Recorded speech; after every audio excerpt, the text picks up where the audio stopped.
नमस्कार, मैं हूं अनुपम। तंत्र मंत्र के लिए ताक पर कानून। बाराबंकी से आई तस्वीरें यही सवाल कर रही हैं कि आखिर जब पुलिस जानती है, जब लोग समझते हैं, फिर भी यह गलती क्यों की गई।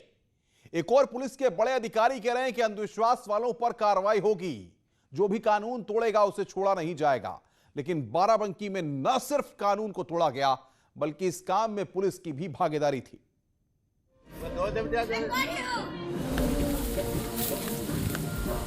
मौलाना जी गाना बजाए हैं, झूम बराबर झूम।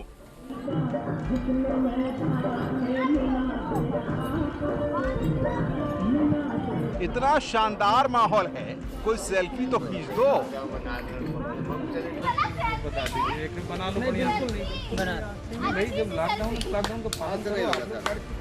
ये मजमा हम आपको विस्तार से दिखाएंगे, लेकिन पहले ये देखिए। हाथ में डायरी और कलम चलाती पुलिस। करीब 40 से ज्यादा लोग पुलिस वालों को देख रहे हैं। आप सोच रहे होंगे कि आखिर हो क्या रहा है और क्यों पुलिस तैनात है। क्या यहाँ कोई क्राइम हो गया है? क्या लॉकडाउन के नियमों को तोड़कर यहाँ कुछ हो रहा था, या कानून के नजरों के सामने एक खेल खेला जा रहा था जिसकी इजाजत नहीं थी? इस कागजी कार्रवाई की कहानी के साथ साथ यहाँ मौजूद किरदारों को समझिए। बता दीजिए, एक बना लो। भाई जब लॉकडाउन को पास करेगा। इस भूत को सेल्फी चाहिए, वो भी अच्छी वाली। अगर सेल्फी खराब हो गई तो ठीक नहीं होगा। बता दीजिए, एक बना लो। भाई जब लॉकडाउन को पास करेगा। लेकिन यहाँ झूम रही दूसरी महिला को ये पसंद नहीं है, उसे शांति चाहिए। अगर कोई ज्यादा बकवास करेगा तो ठीक नहीं होगा।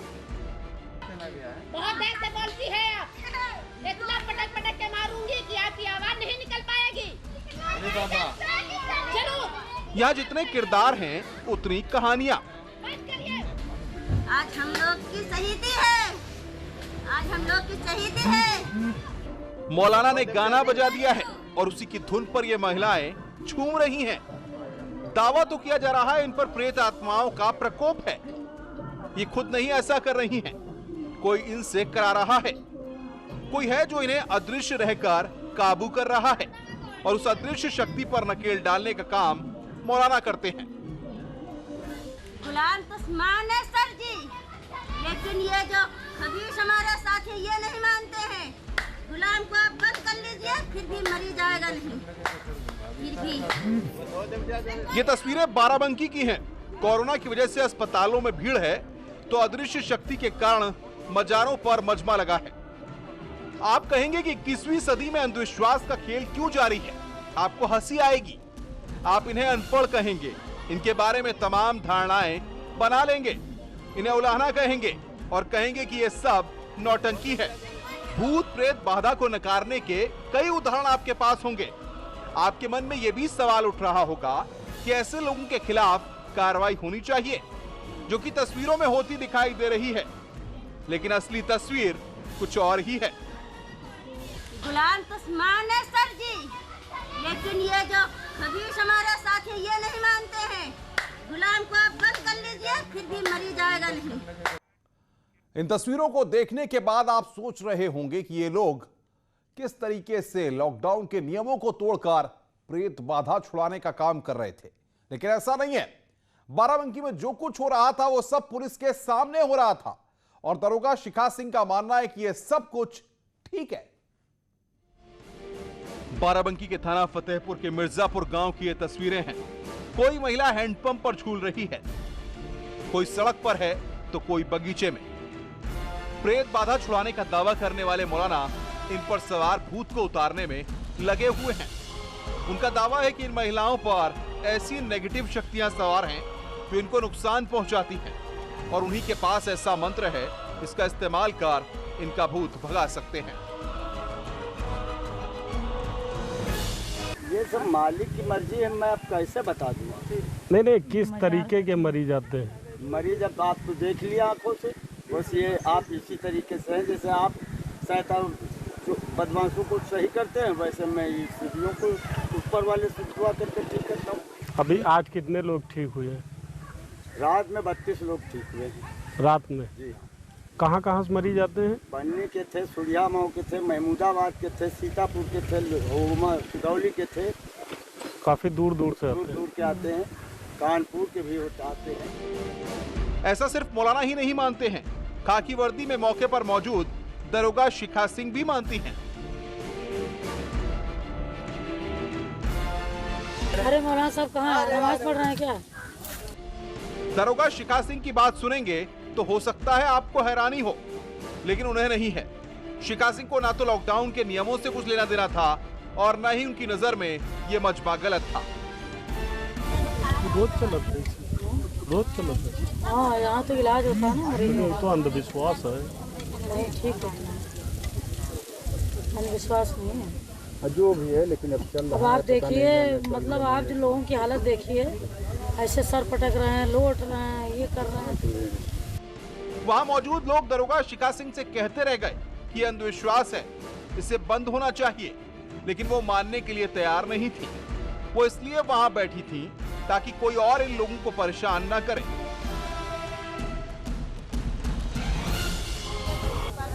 इसीलिए हम बैठे यहाँ से हिले नहीं। इनको पता है ना कि अधिकारी फोन करेंगे बार बार। वो है मौलाना, कहाँ गए वो लेके, वो है गाड़ी वाले। आपको पता हो या ना हो कि आखिर ये महिलाएं ऐसा क्यों करती हैं, लेकिन दरोगा शिखा सिंह को सब कुछ पता है और ये विश्वास भी करती हैं कि ऐसा होता है। कोई शैतान इन महिलाओं को परेशान करता है, कोई अदृश्य शक्ति इन्हें ऐसे झूमने पर मजबूर करती है और जैसा वो कहता है ये महिलाएं करती हैं। शैतानी चक्कर नहीं होता जिनके, जैसे ईश्वर है तो शैतान भी है, वही वाली बात। यानी यहाँ पर झूम रही महिलाओं से वो शैतान कह रहा है कि अच्छी सेल्फी ले लो, खींच मेरा फोटो। लगता है भूत प्रेत भी हाईटेक हो गए हैं। बता दीजिए, एक बना लो बढ़िया। भाई जब लॉकडाउन को पालन करो। बहुत देर से बोलती है आप, इतना पटक पटक के मारूंगी कि आपकी आवाज नहीं निकल पाएगी। अरे बाबा, जरूर। लॉकडाउन नियमों को तोड़ने और पुलिस के सामने ही कानून की धज्जियां उड़ाने की खबर जब न्यूज 18 ने दिखाई तो बड़े अधिकारियों ने मोर्चा संभाल लिया। जैसा कि आपको मालूम है कि सैटरडे संडे कंप्लीट लॉकडाउन की स्थिति रहती है। रविवार होने के कारण तत्काल पुलिस बल को मौके पर भेजा गया था और वहां आसपास के आए हुए जितने भी लोग थे इनको रोककर थाने लाया गया और इस संबंध में महामारी अधिनियम के अतिरिक्त आईपीसी की उचित धाराओं का अभियोग पंजीकृत किया गया है। इनके खिलाफ 151 की कार्रवाई की गई है और कड़ी हिदायत दी गई है कि भविष्य में इसकी पुनरावृत्ति नहीं होनी चाहिए।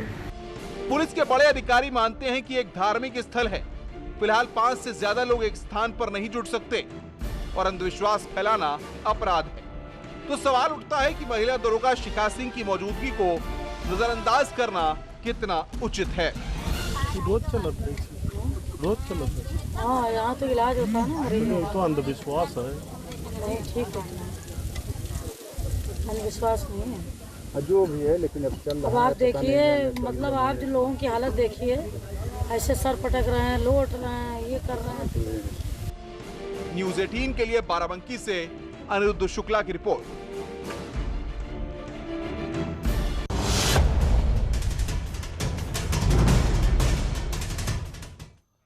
अगर आप भी अपने बच्चे को अपने घर में नौकरानी के भरोसे छोड़कर जाते हैं तो सावधान हो जाइए। कानपुर से जो तस्वीर सामने आई है वो हर माता पिता को सावधान करती है। अक्सर आप दूसरों पर विश्वास कर अपने बच्चों को उनके भरोसे छोड़ देते हैं, लेकिन क्या आपको पता है कि ऐसे नौकरों में से कई आपके बच्चे के साथ कैसा सलूक करते हैं? देखिए आप। कभी हाथ उठाती थी, कभी लात मारती थी। जब ज्यादा गुस्से में होती थी तो इतनी बेरहमी से पीटती कि बच्चे की चीख निकल जाती। लात, हाथ, डंडे से एक बार नहीं बार बार पीटती थी। मम्मी पापा ने इस महिला को घर में काम दिया था, नौकरी दी थी, इसकी जिम्मेदारी थी कि इस मासूम बच्चे की देखभाल करे, लेकिन ये ऐसा बिल्कुल नहीं करती थी। मासूम बच्चे अपने हिसाब से जीते हैं। कभी वो जिद करते हैं, कभी शरारत करते हैं, कभी भी किसी चीज की डिमांड कर सकते हैं। ये मासूम भी ऐसा ही करता था, लेकिन जिसके भरोसे इसके माता पिता छोड़कर ड्यूटी पर जाते थे, वही मेड इसे मारती थी।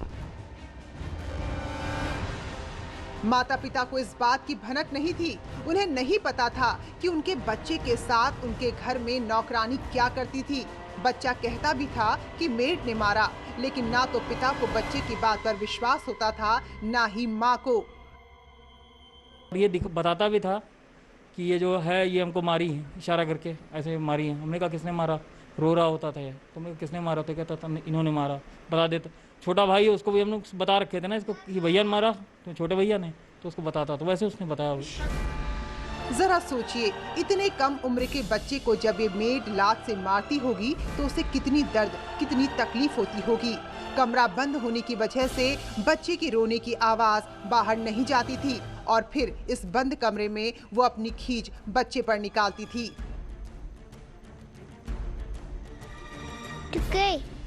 आपको मारा था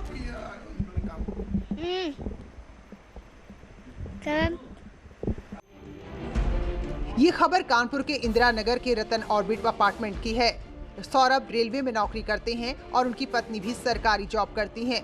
दोनों अपने बच्चे की देखभाल करने के लिए इस मेड को ले आए। ये बार बार बच्चे को पीटती थी, लेकिन इसकी भनक माता पिता को नहीं लगती थी।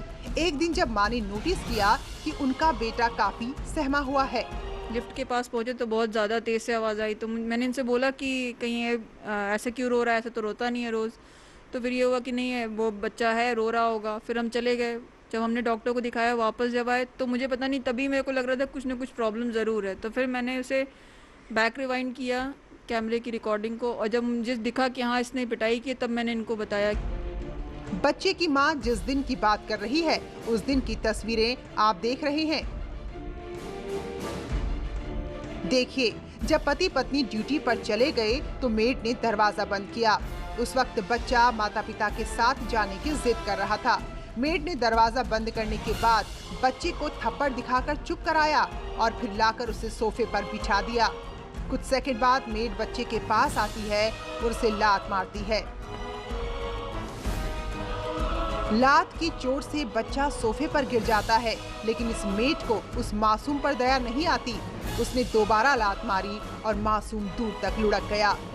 थोड़ी देर तक मेड कमरे में घूमती रही और फिर लौटकर बच्चे के पास आई और फिर एक जोरदार लात मार दी। लात मारने से भी जब उसका जी नहीं भरा तो वहां रखे डंडे से वो बच्चे की पिटाई करने लगी, जिससे ये मासूम बच्चा चीखने लगा।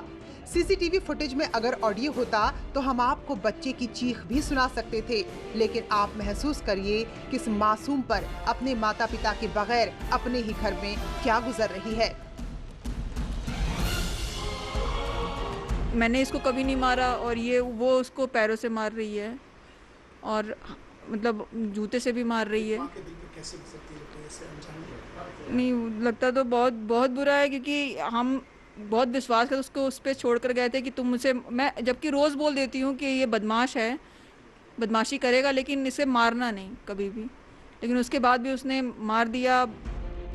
बच्चे शरारत करते हैं, लेकिन इसका मतलब ये नहीं कि उनके साथ ऐसा व्यवहार किया जाए। जब नौकरी ही देखभाल करने के लिए मिली थी तो उसे निभाना चाहिए, ना कि बच्चों को बेदर्दी से पीटना चाहिए। डर लगा कि नहीं ये तो मुझे नहीं पता, लेकिन पता नहीं उसने शायद कैमरे को उसने ध्यान नहीं दिया कि कैमरा लगा हुआ है और उस पर रिकॉर्ड हो रहा है, इसीलिए उसने नहीं, शायद फ्रस्ट्रेटेड होगी, शायद फ्रस्ट्रेटेड, क्योंकि उसकी फैमिली में भी डिस्टर्बेंसेस ज़्यादा हैं। उसके मतलब बेटी हैं, 3 बेटियां हैं और उसका हस्बैंड उसके साथ रहता नहीं है, तो हो सकता है फैमिली डिस्टर्बेंसेस हों उसके में। क्या आप कार्रवाई चाहती हैं? नहीं, अब मैं पहले तो अब मैं कुछ भी नहीं चाहती कि भाई कोई कार्रवाई ना हो, क्योंकि अब जो मतलब मेरे बच्चे को तो जो मारना था उसने मार ही दिया है, लेकिन बस अब मैं इतना चाहती हूँ कि बस आगे ये चीज़ें दूसरों के लिए ना हो। माँ कार्रवाई नहीं चाहती है, लेकिन लोगों को सावधान करती है कि अगर आप किसी को अपने घर में रखें तो उसके बारे में जांच परख लें। बच्चों के साथ घर में क्या होता है उस पर नजर रखें। यही नहीं, घर में सीसीटीवी जरूर लगाएं ताकि आपके बच्चे के साथ क्या हो रहा है ये जानकारी आपको मिलती रहे। हालांकि ऐसे लोगों के खिलाफ सख्त एक्शन की सख्त जरूरत है। ये पीड़ित माँ बाप और कोई व्यक्ति के घर में ऐसी घटना ना हो, उसकी हाथ जोड़ के लोगों से प्रार्थना कर रहे हैं। अब देखना यह होगा कि प्रशासनिक अधिकारी से कितना गंभीरता से लेते हैं। जर्नलिस्ट आशीष पांडे के साथ अमित गंजू, न्यूज़ 18 कानपुर। नाग, नागिन और पुनर्जन्म की तमाम कहानियां आपने पढ़ी होंगी, सुनी होंगी, फिल्मों में भी दिखाया जाता रहा है। अक्सर नागिन का बदला, नाग के इंतकाम की खबरें भी आती रहती हैं। लेकिन बस्ती से आज जो खबर सामने आई है वो जरा हटके है। कहा जाता है कि अगर किसी को कोबरा काट ले तो बच नहीं सकता, लेकिन बस्ती में एक इंसान को सांप ने 8 बार काटा और वो आज भी जिंदा है। आखिर क्या है ये रहस्य और कौन है वो जिसके पीछे सांप महीनों से पड़ा है?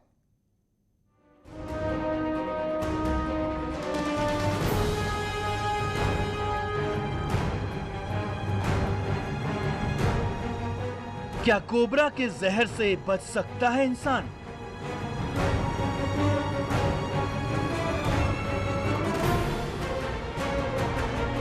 क्या कोबरा के काटने के बाद भी कोई जिंदा रह सकता है?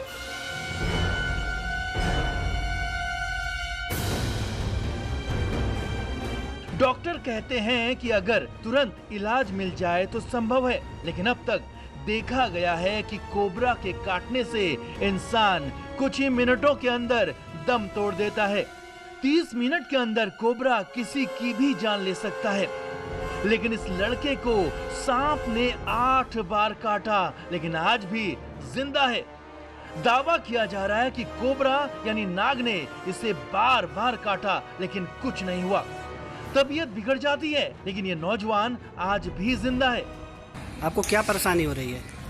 सांप काटता है बार बार। कितनी बार काट चुका है? 8 बार। लेकिन कहानी सिर्फ यही नहीं है कि ये सांप काटने के बाद भी जिंदा है। बताया जा रहा है कि ये जहां भी जाता है सांप डस लेता है और अब तक 8 बार सांप इसे काट चुका है। क्या दिक्कत है आपको? बच्चे को यही देखिए, सांप बार बार काट ले रहा है। 1 महीने में 8 बार काट चुका है। इतनी लंबी समस्या है, इसका निदान। घर वाले 1 महीने से परेशान हैं। डॉक्टर भी हैरान हैं कि आखिर ये कैसे हो सकता है। किसी को कुछ समझ में नहीं आ रहा, आखिर क्यों सांप इस नौजवान के पीछे पड़ा है।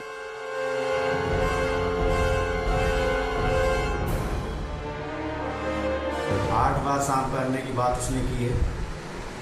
मुझे तो इस तरीके की बात कहीं से नहीं लगा कि सांप किसी व्यक्ति को 8 बार क्यों काट रहा है, और अगर है तो ये कोइंसिडेंस मात्र है, इसका कहीं उस तरीके का कोई और लेना देना नहीं है। अस्पताल में भर्ती युवक सांप काटने की निशानियों को दिखा रहा है। परिजनों का कहना है कि जो सांप काटता था उसे पकड़ लिया गया था, लेकिन पता नहीं क्यों बार बार डस लेता है। 8 बार मैं इस हॉस्पिटल में आया। एक बार तो रिफर होके गोरखपुर लेके गया, वहाँ से इलाज करवा के ले आया। एक बार सांप पकड़ा भी गया, 2 सांप पकड़े गए, उसमें से 1 सांप मर गया। 1 सांप जिंदा था, सपेरा लेकर गया। उसके बावजूद भी फिर इनको काट रहा है। बस्ती के कुदरहा ब्लॉक के रामपुर गांव के लोग हैरान हैं। उन्हें कुछ समझ नहीं आ रहा। परिजन सोच में पड़ गए हैं। कोई कह रहा है कि हो सकता है कि सांप से कोई नाता हो, कोई पुनर्जन्म की बात करता है। तो उसका इसका क्या संबंध है? और बार बार अस्पताल में आता है, इलाज होता है, यहाँ से ठीक होकर चला जाता है। अपने बेटे के इलाज के लिए परिवार महीनों से दर दर भटक रहा है। ये सांप से बचने का रास्ता खोज रहे हैं, हर तरकीब आजमा रहे हैं, लेकिन अभी तक सांप से मुक्ति पाने का रास्ता इन्हें नहीं मिला। जितने डॉक्टर हैं वो भी परेशान हैं, यहाँ के जितने कर्मचारी हैं वो भी परेशान हैं। एक बच्चे को कितनी बार सांप क्यों काट रहा है, और हम लोग भी परेशान हैं।